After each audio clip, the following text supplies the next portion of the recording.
des lieux où souffle l'esprit. Dès les âges les plus reculés, ce coin de terre marocaine fut une terre sacrée.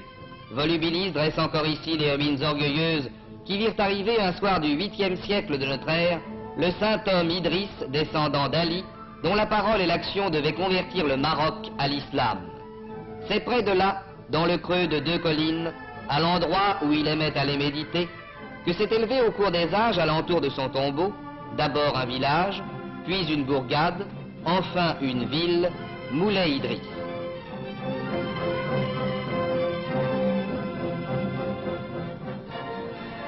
Moulay Idriss, en temps ordinaire, ne semble être aujourd'hui encore qu'une petite ville semblable à tant d'autres petites villes marocaines, avec le calme de ses rues et ses bruits d'artisans, une petite ville tranquille, occupée de ses besoins journaliers et de ses travaux quotidiens, une petite ville où passent seulement quelques curieux dédaigneux des grandes routes, un endroit de silence et de paisible sérénité.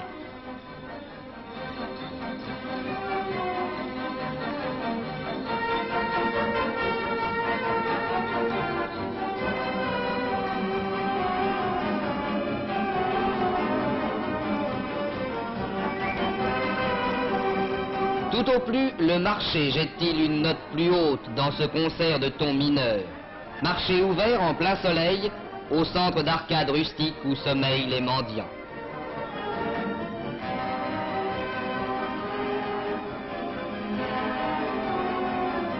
Mais passé cette petite place où se rassemble toute l'animation, tout devient silence et secret. Des ruelles vides s'enfoncent vers le centre de la ville, et soudain, au travers d'un porche, c'est la poutre qui barre l'entrée de la ville sacrée. Aller plus loin n'est pas permis. Seuls les musulmans peuvent s'avancer vers la mosquée secrète, où dort depuis 1200 ans le descendant du prophète. Une semaine dans l'année, cependant, Moulay Idriss s'emplit d'une foule. Venus de tous les points du Maroc, des villes comme du fond des provinces, des milliers de fidèles convergent vers ce lieu unique où la sainteté leur donne rendez-vous. C'est la semaine du Grand Moussem. Par famille et parfois par tribus entières, venus à pied ou sur leurs ânes de leurs douars lointains, se déversant d'autocars poussiéreux, ayant couvert parfois des centaines de kilomètres, les pèlerins arrivent, apportant avec eux l'humble décor de leur vie, car Moulay Idriss, avec ses 10 000 habitants, est un centre beaucoup trop petit pour assurer un abri passager à ces milliers et ces milliers de pèlerins. On compte en effet chaque année de 80 à 100 000 fidèles venus s'incliner sur la tombe du saint.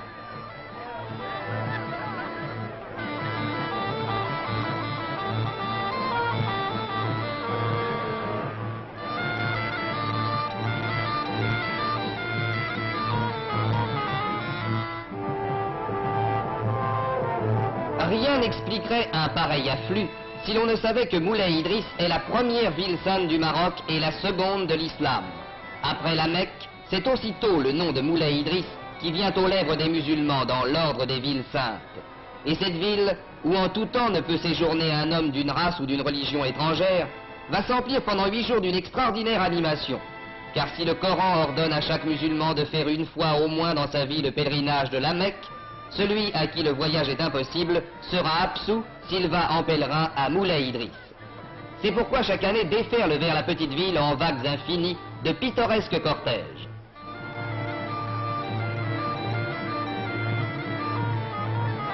Sur la pente des collines qui entourent Moulay Idriss, une nouvelle ville s'élève. Ville éphémère, née en un jour pour quelques jours et disparue en un jour. Ville où la toile et la laine remplacent la tuile et le crépi. Ville bigarrée où toutes les couleurs éclatent sur le fond de terre pelée.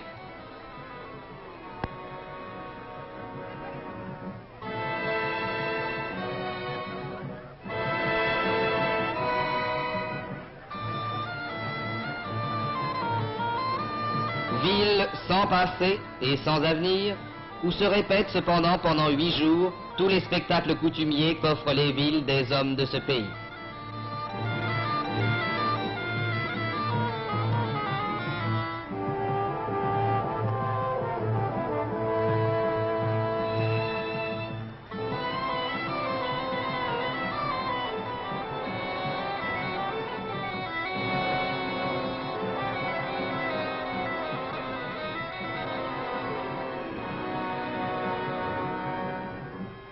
Chaque jour, les pèlerins descendent de leur ville de toile vers la ville de pierre. Ils s'enfoncent dans ces rues pour gagner la mosquée, où dans la paix de son Dieu, le saint homme Idriss leur dictera ses conseils.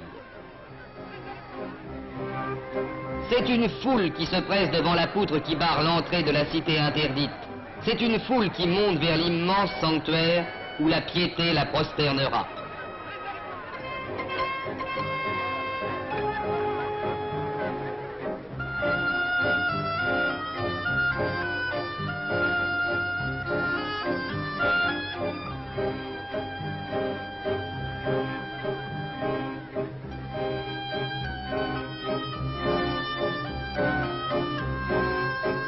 Mais cette piété doit s'exprimer aussi autrement que par des agenouillements et des oraisons. Le saint ordonne la charité, et chaque jour aux miséreux sont faites de grandes distributions de nourriture. Si ton frère n'a pas de pain, donne-lui un morceau du tien, énonce la loi de charité.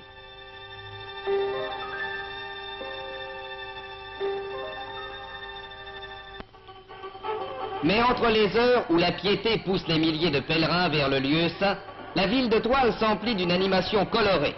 À tous ces hommes, sortis pour quelques jours de leur vie coutumière, s'offrent à chaque pas les spectacles forains qui, partout à la surface du vaste monde, renaissent à la faveur de toutes les circonstances qui rassemblent les hommes. Les charmeurs de serpents, les mimes et les faiseurs de tours sont l'apanage de toutes les réunions.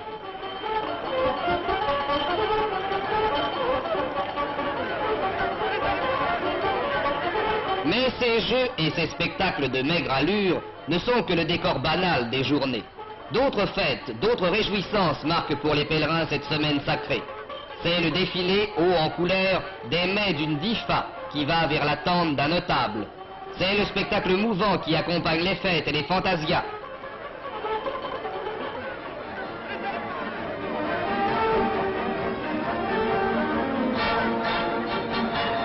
Sur les remparts, sur les murs, aux fenêtres, des foules regardent arriver dans la poussière lumineuse d'autres foules. C'est un notable qui passe accompagné de ses cavaliers. C'est un chef qui arrive, précédé de musiciens. C'est 1000 visages qui passent dans un rythme extraordinaire, dans une folie de mouvements et de couleurs, et qui restituent pour un jour l'image sang et or des hautes époques.